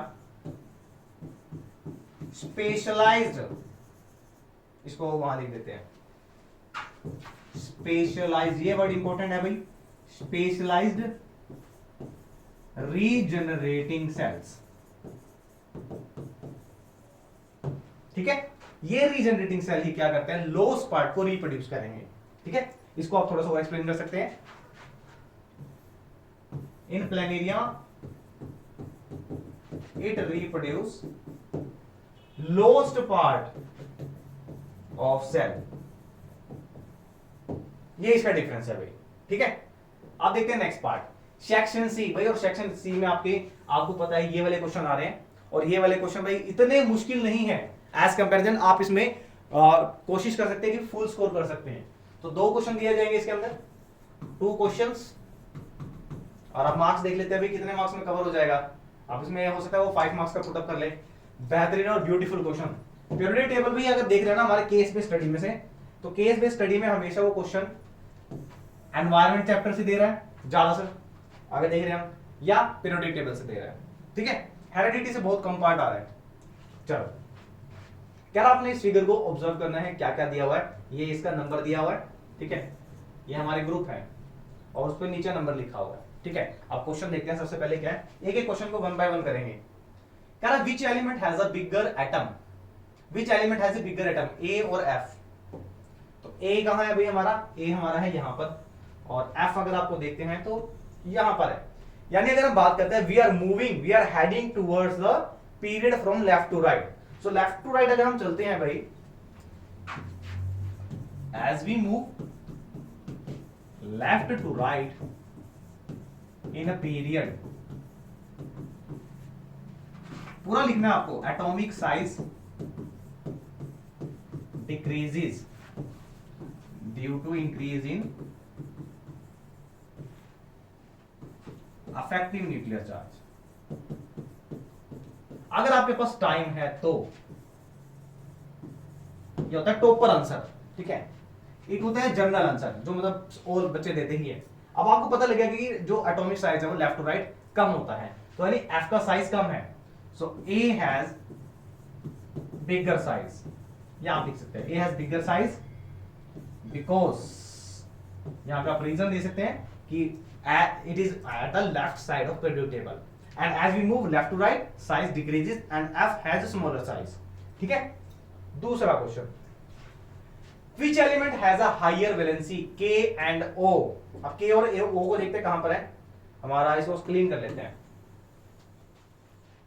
k भाई k हमारा 30 नंबर पे है, o हमारा 70 नंबर पे है, 13 एंड 17, ये हमारा आ गया 13, ये हमारा आ गया 17। नाउ वैलेंसी किसकी ज्यादा है, तो भाई अगर इसके इलेक्ट्रॉनिक कॉन्फ़िगरेशन देखते हैं भाई 283, ये हमारा 30 नंबर का एल्यूमिनियम है, एंड ये हमारा O का मतलब यहाँ पे ऑक्सीजन नहीं है भाई, और यहाँ K का मतलब पोटेशियम नहीं है, एलिमेंट्स की बात कर रहे हैं हम, ये एलिमेंट्स के नेम है। ठीक है ना, एलिमेंट्स है ये। 287 ये हमारा क्लोरीन है, तो how many electron is there in the 70 number, 7, तो इसके पास 7 इलेक्ट्रॉन है, इसके पास 3, तो किसके पास वैलेंसी, किसकी वैलेंसी ज्यादा है, O की, O हैज हायर वैलेंसी। और अगर आप वैलेंसी देखते हैं, वैलेंसी की बात करिए, वैलेंस इलेक्ट्रॉन की बात नहीं करी है, ठीक है, तो हायर वैलेंसी किसकी होगी भाई, देखते हैं यहां पे है भाई +3, किसकी बात कर रहे हैं, और इसकी वैलेंसी है -1। अगर वैलेंसी की बात करते हैं तो भाई के की ज्यादा है, अगर वैलेंस इलेक्ट्रॉन की बात करता है तो ओ की ज्यादा है। समझ गए, क्वेश्चन में क्या पुट किया ये देखना है, वैलेंसी पूछा है भाई, वैलेंसी इसकी ज्यादा होगी, वैलेंस इलेक्ट्रॉन इसके ज्यादा होंगे, भाई 7 वैलेंस इलेक्ट्रॉन है, लेकिन 7 वैलेंस इलेक्ट्रॉन नहीं होते, वो घूम फिर के भाई ये चेक करते हैं कि भाई 8 होने में कितने की डेफिशिएंसी है, ठीक है ना, तो 3 इलेक्ट्रॉन इसके अंदर है भाई एक्स्ट्रा में, और इसके पास एक कम है, तो वैलेंसी में 3 है इसकी, +3। अब देखते हैं नेक्स्ट क्वेश्चन क्या पुट अप किया होगा भाई, which element is more metallic, I और के, आई और के, आई और के को देखते हैं भाई, आप इसको रब करते हैं थोड़ा सा, आई और के, भाई ये हमारा के है, ये हमारा आई है, 11 और 13, ये हमारा आ गया भाई आई 11 के 13। अच्छा ये भाई हम चल रहे हैं ग्रुप में नहीं चल रहे हैं, हम पीरियड में चल रहे हैं, और पीरियड्स में भाई मेटालिक कैरेक्टर डिक्रीज होते हैं, सो वो पूछ रहे कि किसके मोर मेटालिक कैरेक्टर है, so I has more metallic character because metallic character decreases in period, ठीक है ना। select the letter represent a non metal with valency 2, non metal with valency 2, वैसे तो हमें पता ही है, फिर भी हम इस क्वेश्चन में देखते हैं टेबल में, सवाई अभियान भाई 2 वैलेंसी का नॉन मेटल, नॉन मेटल का मतलब आपको अभी उसके अंदर 2 की डेफिशिएंसी होगी, भाई इलेक्ट्रॉन तो लेगा नहीं, अरे भैया क्या क्वेश्चन पुट अप कर रहा है वो कहता है नॉन मेटल और वैलेंसी 2, तो सबसे पहले नॉन मेटल देखना आपको कि नॉन मेटल कौन सा है, नॉन मेटल वो होगा भाई जो इलेक्ट्रॉन को मांगता है, रिसीवर होता है, ठीक है। अब इसमें से देखो भाई इलेक्ट्रॉन को कौन मांग रहा है, अच्छा इन्हें कोई हमें ऑप्शन तो नहीं दिया, देखो यहाँ पे कि किसके अंदर बताना है, यहाँ पे हमारे पास नहीं दिया कुछ भी इसमें, तो हम क्या कर सकते हैं, इसमें आ गया हमारा फिगर। अब आपको ये देखो कि दो वैलेंसी वाले कौन से होंगे, अच्छा अगर हम इसको देखते हैं 2 वैलेंसी का नॉन मेटल, अच्छा इधर वाले तो हमारे होंगे मेटल, उधर वाले देखते हैं नॉन मेटल, सो ये भाई ये वाला जो एलिमेंट है N, अगर हम इसकी बात करते हैं या F की बात करते हैं, इसकी इलेक्ट्रॉनिक कॉन्फ़िगरेशन कितनी होगी 2 और 6।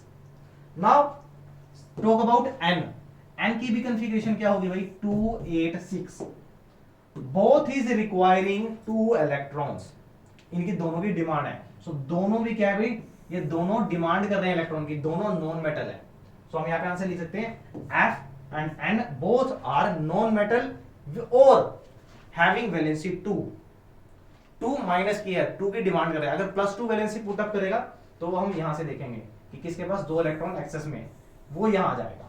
इस चीज का ध्यान रखना है कि वैलेंसी +2 बतानी है कि -2। अब वहां पे नॉन मेटल पूछा था, तो नॉन मेटल में हम ये वाला पार्ट बताएंगे, ये वाला, ठीक है ना। चलिए अब चलते हैं नेक्स्ट क्वेश्चन, बहुत ही इजी क्वेश्चन है, ये हमारा हमने स्टडी किया था हमारे टर्म 1 में भी कि why metals are called electropositive element, so metals are called electropositive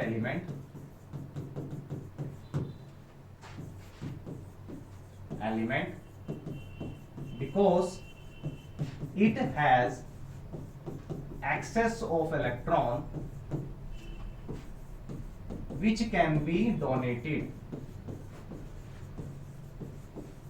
to non metals या अदर मेटल, नॉन मेटल्स कर by dominating electrons it become electropositive.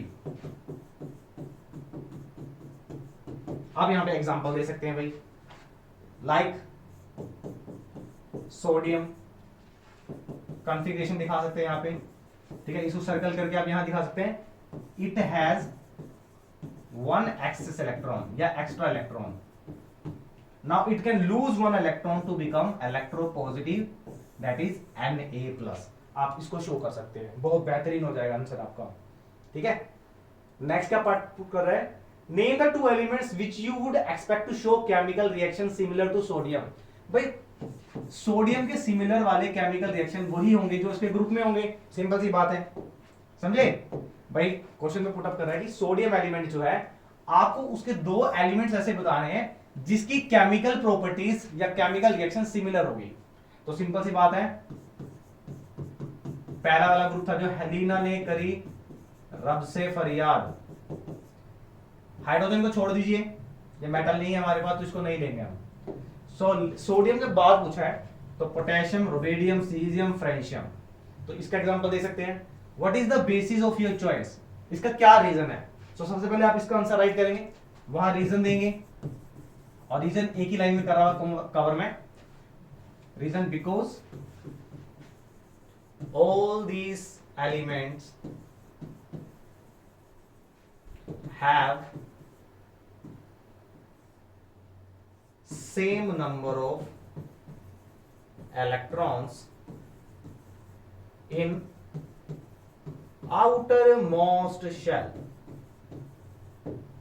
समझ गए, इन सभी की अगर शेल की बात करेंगे तो सबके पास भैया same number of valence electron होंगे। कैसे सर, अभी बता देते हैं भैया कैसे। लिथियम का नंबर, चलो लिथियम को छोड़ो, हम लिथियम को नहीं लेते भाई साहब। सोडियम नंबर कितना है भाई 11, पोटेशियम नंबर क्या है भाई इसका 19, दोनों की कंफिगरेशन देखते हैं 281 2881, ठीक है, same number of valence electron है, ये एग्जांपल दे सकते हैं अगर टाइम हो तो। चलो अब चलते हैं हमारे नेक्स्ट क्वेश्चन की तरफ। लास्ट क्वेश्चन, कांग्रेचुलेशन, और बहुत ही इंपॉर्टेंट क्वेश्चन। कह रहा है एक सिचुएशन है आपके पास और एक बार मैग्नेट को लेके आ रहे हैं आप, north pole pointing towards downward, ये हमारा नॉर्थ पोल है। अरे north pole is pointing downward, is falling from a certain height as shown. भाई यहां पे तो साउथ पोल हो रहा है, चलो इस क्वेश्चन को थोड़ा सा चेंज कर लेते हैं, यहां हम क्या लेते हैं कि साउथ पोल है, south pole is pointing towards downward, ये साउथ पोल आ रहा है नीचे की तरफ, toward a certain height as shown. Describe the vertical motion of the magnet as it approaches to the solenoid passing through it। भाई solenoid क्या होता है पहले तो, when we wound the wire in the form of helix such that its length is more than its diameter, that is called solenoid। ठीक है, अब वो क्या कह रहा है कि इसके मोशन कैसा होगा, मैं पूरा डिस्क्राइब कर रहा हूं। आपने एक लेंज लॉ पढ़ा था, लेंज लॉ कहां पढ़ा था सर? भाई साहब प्लेलिस्ट नहीं देखते हो, वन शॉट नहीं देखते हो, मेरे तो ऐसे ही होगा भाई। फिर चलो मैं बता देता हूं, लेंज लॉ क्या कहता है भाई, जब भी कोई भी ऐसे मैग्नेट का मोशन होता है, अब यहाँ पे देखो मैंने फैराडे का एक्सपेरिमेंट भी बताया था आपको, लेंज लॉ दोनों बताऊंगा, पहले फैराडे एक्सपेरिमेंट बताता हूँ। फैराडे एक्सपेरिमेंट क्या था भाई कि जब हम किसी मैग्नेट को कॉइल की टुवर्ड्स लेके आते हैं तो क्या होगा भाई, इसके अंदर मैग्नेट की वजह से मैग्नेटिक फ्लक्स चेंज होगा। मैग्नेटिक फ्लक्स का मतलब नंबर ऑफ लाइंस, ठीक है। जब ये मैग्नेट टुवर्ड्स द सोलेनॉइड आएगा तो इसके अंदर मैग्नेटिक फ्लक्स चेंज होगा, और उस मैग्नेटिक फ्लक्स की वजह से इसके अंदर करंट इंड्यूस होगा। अब करंट इंड्यूस होगा वो गैल्वेनोमीटर से पता लग जाएगा, यह है गैल्वेनोमीटर, गैल्वेनोमीटर, ठीक है। ये तो था फैराडे का एक्सपेरिमेंट। जब इस मैग्नेट को हम पीछे की तरफ लेके जाएंगे तो क्या होगा, अगेन मैग्नेटिक फ्लक्स कम हो जाएगा, अगेन मैग्नेटिक फ्लक्स चेंज हुआ, अगेन करंट चेंज हो जाएगा। सो जब नीडल एक बार राइट हुई थी, अब की बार क्या हो जाएगी, लेफ्ट में डिफ्लेक्ट कर जाएगी। ये तो था भाई फैराडे का एक्सपेरिमेंट, जिससे पता लगता था भाई करंट इंड्यूस हो रहा है, ठीक है। दूसरा था भाई लेंज लॉ। लेंज लॉ क्या बोलता है कि whenever there is a relative motion of a magnet in respect of coil, relative motion का मतलब है कि इस मैग्नेट का इस कॉइल के रिस्पेक्ट में मोशन चेंज हो रहा है, तो क्या होगा, it will induce current in such a way, तो इसके अंदर जो करंट इंड्यूस होगा वो इस तरीके से होगा, it oppose the cause of its production. Repeat कर रहा हूं कि इस मैग्नेट की वजह से इसके अंदर करंट इंड्यूस हो रहा था भाई, जो हमने बताया, ठीक है, लेकिन वो करंट इस तरीके से इंड्यूस होगा कि वो इसके मोशन को अपोज कर देगा, रोक देगा। अब जैसे हम बात कर रहे हैं क्वेश्चन में कि ये जो बार मैग्नेट है इसका साउथ पोल डाउनवर्ड में आ रहा है, सो व्हेन डाउनवर्ड में आ रहा है, when this magnet is heading towards the coil, ये नीचे की तरफ आ रहा है, ना होगा क्या, current will induce in the circuit and the current induce will be in such direction it make south pole at this end. So what will happen, this motion will be slower than the other one. कैसे, जब starting में ये downward में आ रहा है, it has motion of 9.8 metre per second right according to gravity. Sir gravity 9th class में थी, अरे भाई क्वेश्चन तो समझ लो. When this magnet is heading or moving downward with some speed, it has speed of 9.8 metre per second. oh 9.8 metre per second square, ठीक है, square है, एक्सेलरेशन है, स्पीड नहीं, एक्सेलरेशन हो गया. अब ये जब मैग्नेट नीचे की तरफ आ रहा है, now this become south pole, this is also a south pole, so there will be a repulsive force between them which slow down its speed या स्लो डाउन इट्स एक्सेलरेशन. तो इसका एक्सेलरेशन स्लो हो गया. Now this magnet will move slowly. Now अब होगा क्या, यहां तक पहुंच के स्लो हो गया. Now when this magnet move through this coil, जब इसके अंदर से पास करेगा तो स्लो पास करेगा, सेम एज अब ये मैग्नेट चला गया है भाई, यहां से पास हो रहा है, ये रहा भाई साउथ, साउथ सॉरी, ये है नॉर्थ.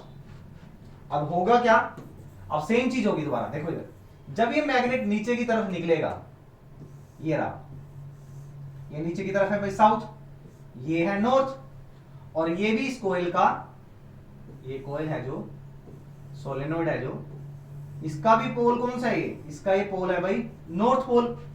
तो भाई ये क्या होगा, again there will be repulsive force. तो यहां पे रिपल्सिव फोर्स की वजह से थोड़ा स्पीड ज्यादा हो जाएगा. बट होगा क्या, जब ये मोशन ज्यादा होगा तो ये क्या होगा, ये मैग्नेट का, इस सोलेनोइड का ये पोल साउथ पोल की तरह काम करेगा एंड इस मैग्नेट को अट्रैक्ट करेगा. ना तो भैया जाने देता है ना आने देता है, ठीक है. जब ये फोर्स इसका स्लो हो गया, जब ये पास करेगा भाई, तो अगेन इसके पोल्स इस तरीके से चेंज हो जाएंगे कि ये इसके मोशन को रिटार्ड करेगा, रोकेगा. So this magnet moves and fold with a low speed, ठीक है ना. ये आंसर आएगा, ये सारा एक्सप्लेन कर दिया मैंने आपको, ठीक है. अगले पार्ट में देखते हैं क्या पुट अप कर रहा है. A magnetic compass show A deflection when placed near A current carrying wire. बिल्कुल सही है भाई. आज की स्लाइड में मैंने क्वेश्चन नंबर 2 में बताया था ये कि जब भी किसी करंट कैरिंग कंडक्टर के पास कोई मैग्नेटिक कंपास रखते हैं तो वो डिफ्लेक्ट करेगी. बिल्कुल सही है. How will the deflection of the compass get affected if the current in a wire is increased? Support your answer. भाई वो कह रहे हैं कि भाई कोयल को रख दिया भाई, करंट चल रहा है कंडक्टर में, वो डिफ्लेक्ट कर रहा है, तो करंट का इंक्रीज करने से ये मैग्नेटिक की डिफ्लेक्शन पे क्या इफेक्ट पड़ेगा. करंट को इंक्रीज कर दिया है, ठीक है. तो भाई सिंपल सी बात है, करंट कैरिंग कंडक्टर चाहे वो स्ट्रेट कंडक्टर हो, या हम बात कर रहे हैं सर्कुलर कॉइल की या सोलेनोइड की, ठीक है. तो एक चीज मैंने आपको बताई थी भाई कि डिफ्लेक्शन जो प्रोड्यूस हो रहा है, यानी फोर्स एक्सपीरियंस हो रहा है, वो डिपेंड करता है भाई कितना करंट पास कर रहा है उसमें से, कितने उसमें नंबर ऑफ टर्न्स हैं, and inversely proportional to radius of coil. Straight conductor की अगर बात करें तो उसमें रेडियस नहीं होगा, लेकिन हम सर्कुलर कॉइल की बात करते हैं, सोलेनोइड की बात करते हैं, तो 3 फैक्टर है उसमें, amount of current, number of turn and radius. So कह रहा कि how will the deflection of the compass get affected if the current in the wire get increase. अगर हम उस वायर में करंट को इंक्रीज करते हैं, सो ये डायरेक्टली प्रोपोर्शनल होता है, current is directly proportional to the deflection, means more the current more will be the deflection. तो डायरेक्टली आंसर यही रहेगा. 2 मार्क्स में इस चीज को एक्सप्लेन करना है. आप इसको लिख सकते हैं, फोर्स एक्सपीरियंस यहां लिख सकते हैं IN/R, बट R की कोई बात नहीं है क्योंकि हम बात कर रहे हैं यहाँ पे किसकी बात कर रहे हैं भाई, वायर की, सिंगल वायर की. अब वो वायर सोलेनोइड भी हो सकती है, तो हम दोनों एग्जांपल दे सकते हैं. अभी हम मान के चलते हैं कि ये सिंगल वायर है, तो यहाँ पे सिंगल वायर में आ जाएगा भाई जो डिफ्लेक्शन प्रोड्यूस हो रहा है, it is directly proportional to current, means more the current more will be the deflection. पहला रीजन आप ये दे सकते हैं. दूसरे में आप दे सकते हैं इफ स्पेशल केस करके, if the wire will be in form of solenoid. Solenoid, अरे यार सोलेनोइड या कोयल, सर्कुलर कोयल, तब आप फॉर्मूला चेंज हो जाएगा, जो डिफ्लेक्शन है directly proportional to B I N by R. ये चीज आपको एक्सप्लेन करनी है। बट जितना मैथमेटिकल टर्म्स ये फॉर्मूला बताएंगे उतना ज्यादा एग्जामिनर के लिए इजी होगा इस आंसर को अंडरस्टैंड करना और जल्दी समझना। मतलब एग्जामिनर को यार 23-25 पेपर चेक करने होते हैं पूरे डे में, और एक पेपर को 4 बार चेकिंग करते हैं। मैं आपको बता देता हूँ, मार्किंग स्कीम में ऐसे ही होता है, मैंने भी चेक किया है। तो एक पेपर को चेक करते हैं, फिर उसको दूसरा टीचर चेक करता है कितना मार्क्स ज्यादा है कम है, फिर तीसरा पेपर चेक करता है, फिर कोऑर्डिनेटर चेक करता है, ठीक है। तो इस तरीके से चेकिंग होती है। तो उसमें भाई आपका वैसे जनरली रहता है कि आपका स्कोर हाई ही हो जाएगा, हाफ मार्क्स इंक्रीज हो जाएगा। बट इंक्रीज होने के चांस तब होते हैं जब आपका रिप्रेजेंटेशन अच्छा होगा, और स्पेशली फोकस करो आप हैंड राइटिंग पे, ठीक है। चलो अब हमारा लास्ट क्वेश्चन है भाई, how does the magnetic field produce in a solenoid while from that of bar magnet. 2 marks में दिया हुआ, बहुत ही इंपॉर्टेंट क्वेश्चन है एनसीईआरटी का। तो भाई मैंने आपको पूरा वन शॉट में भी पूरा एक्सप्लेन करा हुआ है विद डायग्राम, यहां मैं की नहीं बना रहा हूं कि whenever there is the flow of current in this solenoid then the magnetic field lines will be such that this magnet behave like a bar magnet. One of and this act as a north pole and another will be act as south pole, but it depends upon the direction of current, ठीक है। Direction of current, like ये positive terminal है, यहां से current flow हुआ start हो गया, अभी चल रहा है भाई एंटी क्लॉकवाइज डायरेक्शन में, ठीक है। ये देखो ये आपका 1 में है, अगर आप इसे 2D या 3D में देखेंगे तो करंट कुछ इस तरीके से चलेगा, ये एंटी क्लॉकवाइज। तो एंटी क्लॉकवाइज के लिए भाई ये पोल हो जाएगा हमारा नॉर्थ पोल, ठीक है, और ये पोल हो जाएगा हमारा साउथ पोल।